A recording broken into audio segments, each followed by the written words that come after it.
But by doing this, what happens is you capture your story each time you give it. And you've got a really good idea of what your audience, how your audience is reacting to each change or each polishing of the story. So you can make your stories better and better in front of each audience, and you'll get a good idea of what works and what doesn't.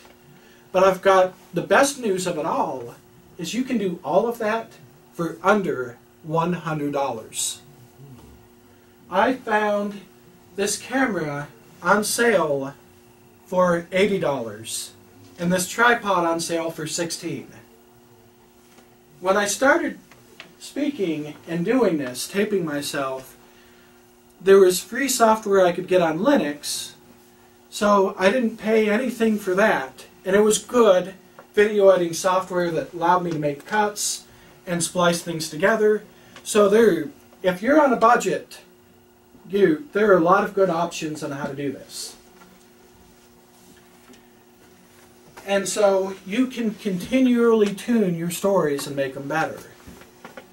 So we talked about how to develop content using the Rivets method: recent events, interest, values, errors, and tried and successful.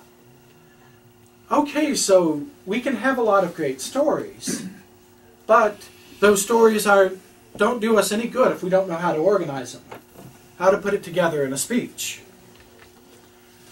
So, the first thing is answer the question, what do you want your audience to say, think, or do differently?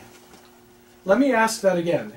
What do you want your audience to say, think, or do differently? Lorelei took this advice from me the other day and absolutely skunked me in a contest. Now, why is that important? Well, let me tell you what a difference this makes. We had, at the spring conference, a target speaker for the evaluation contest. This target speaker is an award-winning journalist, but he also had just given his icebreaker at Toastmasters the week before. So he gave his icebreaker, and then he gets up to speak in front of 300 people at a District 40 contest. That takes a tremendous amount of guts. Even if he has spoken in front of audiences before, I don't think I would do that. But he gave us a couple of stories from his black book. And he held it up and he talked about how a couple of great sports legends had fallen from grace and how he had covered the scandals. Very entertaining stories that we could totally see where he was coming from, except for one small problem. Many of our minds began to wander because we didn't know why he was telling us those stories. They were entertaining, but it was like picking up a newspaper, reading it, and say, okay, what do I do with this? Because after all, our audiences are tuned in to WIIFM. What's in it for me? And so if you have a good idea of what you want your audience to say, think, or do differently, then it will be your theme throughout the speech. It will permeate throughout the organization of your speech.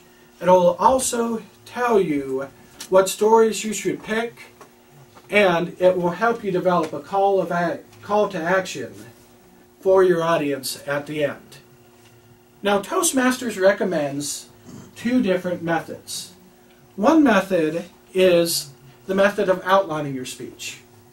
Who has done an outline in school? Oh, come on, I think all of us have, haven't we? So I'm not going to spend a lot of time on that, except for just to tell you that you start out with your first point, you start out with your overarching theme, and then you write out your points, and then you develop an introduction, and you tell the audience what you're going to tell them, then you tell them what you told them. We've heard that as well ever since the 3rd grade. We had to do it in all of our little essays that we had written. Why? Because it works. We're all busy people, aren't we? We've got plenty of stuff to do today. Every once in a while, our mind will drift off to what we have to do in that day. It doesn't necessarily matter how interesting the speaker is, except you drift away a lot more for the speakers who aren't interesting.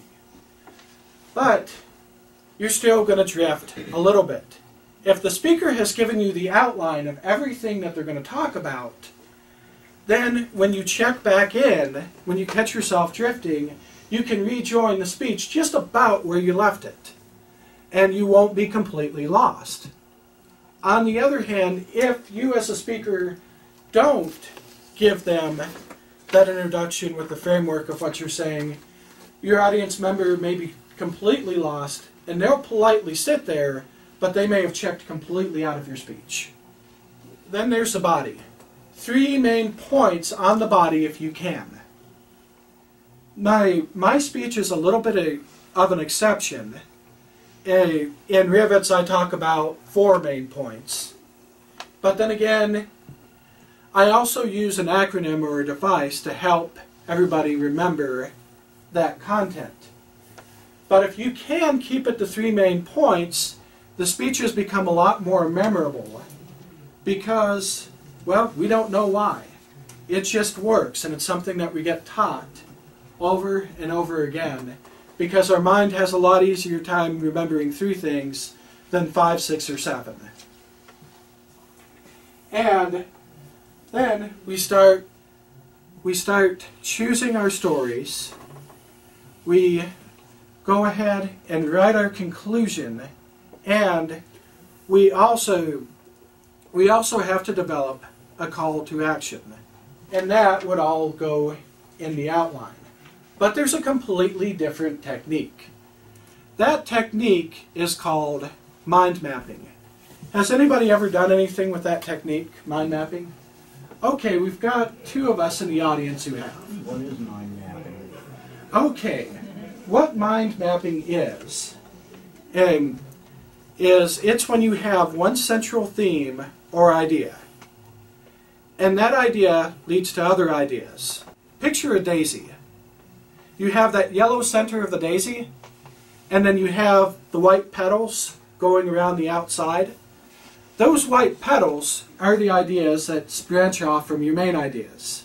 And then you still have petals branching off of those petals. It'll look like a circle with a whole bunch of branches going off.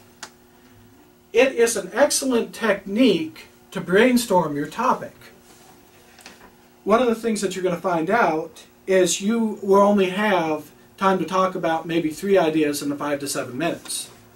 So then you start pruning off the branches that don't fit, and then you have your speech. You have at least the topics you want to cover in your speech. And then what I use is a little model at the bottom here of your handout. And what that model is it has the overarching theme of what do you want your audience to say, think, or do differently.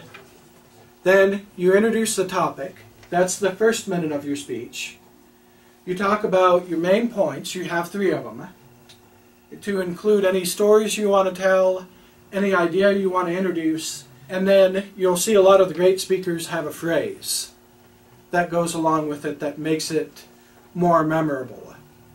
One of the phrases that Craig Valentine uses is push them into the pool when he's talking about sales. But if you can find a short, pithy phrase that sums up each of your points, then your audience will remember the phrase and they'll remember your points. Another person who does this really well is Randy Harvey. He has a technique called SCREAM. Simile, contrast, rhyme, echo, alliteration, and metaphor. Basically, it's a phrase generator.